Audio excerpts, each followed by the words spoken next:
Ingrams wearily disputes the allegation, pointing to the fact that Barry Fantoni, one of the four men principally responsible for each issue, is himself Jewish.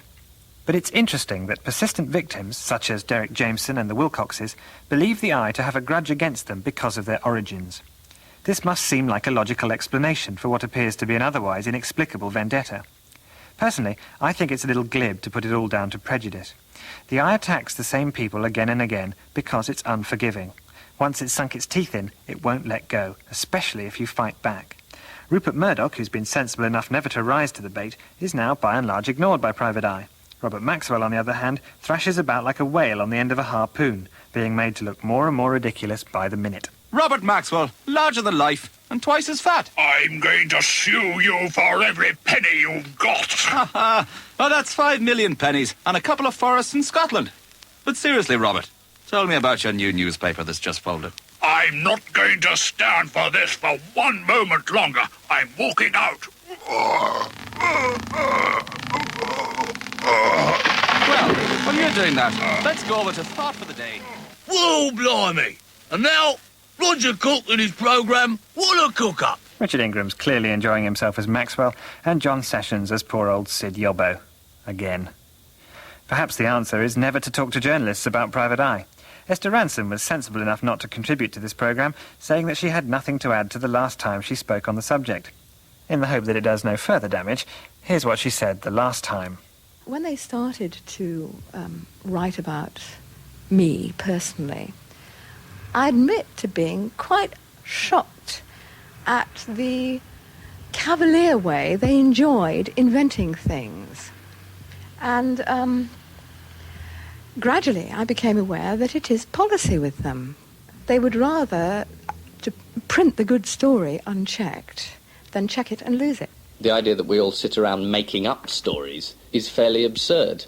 And you are dealing with stories that people don't want to tell you, rather than running puffs for people saying they're absolutely wonderful. Obviously, it's going to be more difficult, and it is a riskier area. But I don't put stuff in that I think isn't true. The current editor, Ian Hislop. Obviously, Private Eye doesn't set out to get things wrong, and obviously, sometimes it does. The wider question, and one that applies equally to the mainstream press, is to what extent is it morally justified to print interesting details about people's private lives anyway? Was the Eye right to wreck Cecil Parkinson's career by revealing that someone had got his secretary pregnant? There's no right or wrong answer, but certainly both Hislop and Ingrams go further than your average Fleet Street journalist in avoiding hypocrisy by leading relatively blameless home lives. John Wells once said that from a position of unassailable morality, Ingrams uses utterly immoral people to attack other people's morals. Currently filling the utterly immoral slot at the Eye is a sharp New Zealand journalist, Paul Halloran. Halloran is a rough diamond indeed, it has to be said. I always remember a wonderful interview on the Peter Sellers record, where Sellers was playing the part of a sort of buffoon aristocrat who'd opened his country mansion to the public, turned it into a sort of theme park. Anyway, he's being interviewed for the BBC, and whenever he asked a question, there was a man who would say, "Don't answer that, my lord, don't answer that one." And in the end, the interviewer said, "My lord, could you tell me who this man is who's interrupting?" And Sellers said, "One must have such a man." And I always defended Halloran on the grounds that one must have such a man. He's a sort of Rottweiler character and has done sterling work.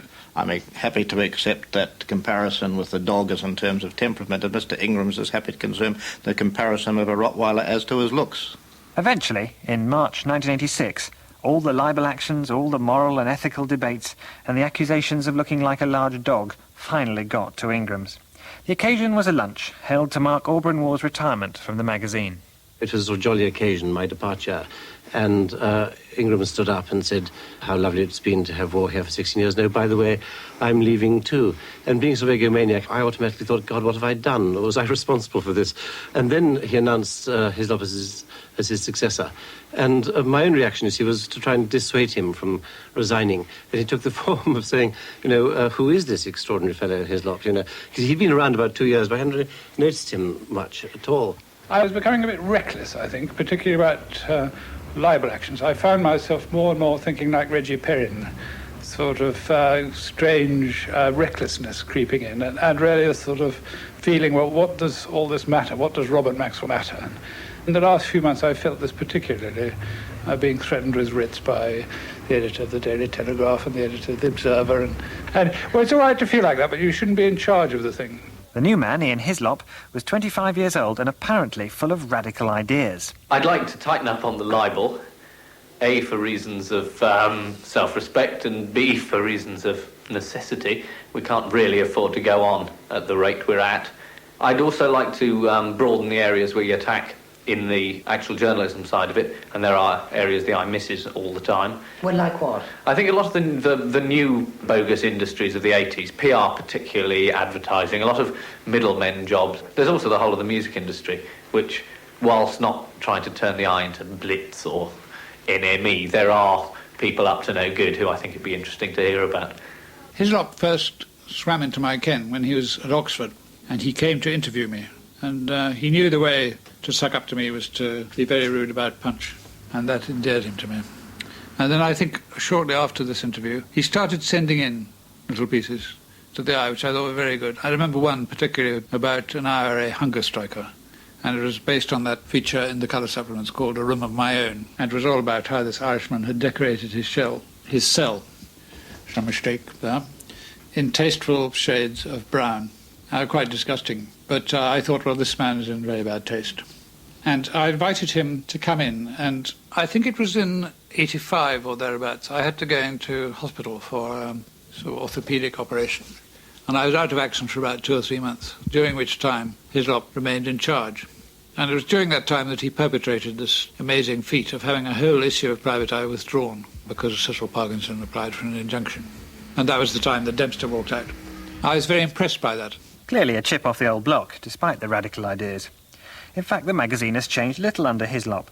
The main alteration he does appear to have made is to reduce the gossip element and bring back more of the old Paul Foot-style news items. The chief gossip hacks, Nigel Dempster, who wrote the Grovel column, and his friend Peter Mackay, both left the Eye in acrimonious circumstances. Now, from their respective bases at the Daily Mail and the London Evening Standard, they waste no opportunity to snipe at the new management. I think there was a mistaken view that the magazine was entirely about gossip and the Grovel column, which is 2/3 of a page out of, what are we now, 36. So it wasn't really, and the magazine is first and foremost about being funny. A lot of people in their, I suppose, late 30s, early 40s then did get very cross. They thought that the job was going to someone of 26. I mean, all the others who were 50 thought it was hysterical that I was going to be editor and pretend to tell them what to do. And there was a lot of people running around and having lunches, and I think everybody quite enjoys doing that and saying how ghastly, how could he, and blah, blah, blah, blah, blah, blah, blah.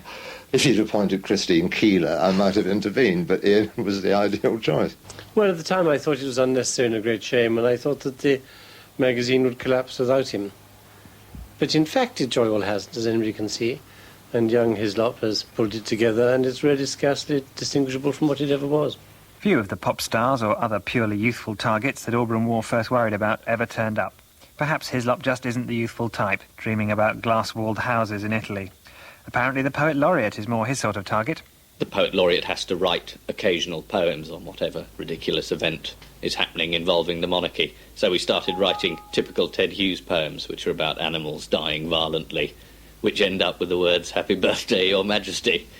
So they're always about old stoaty or ferrets or pit bull terriers getting torn apart. Old Jubble. Old Jubble sits in his cage. A jubby. A sleek fur. A razor teeth. A shiny whiskers. A jubber waits. A slop. A jubber feet hits newspaper floor. A munch munch. A jaws, a crunch, a mince, kill, slavering a death. A jubbo, a nods off.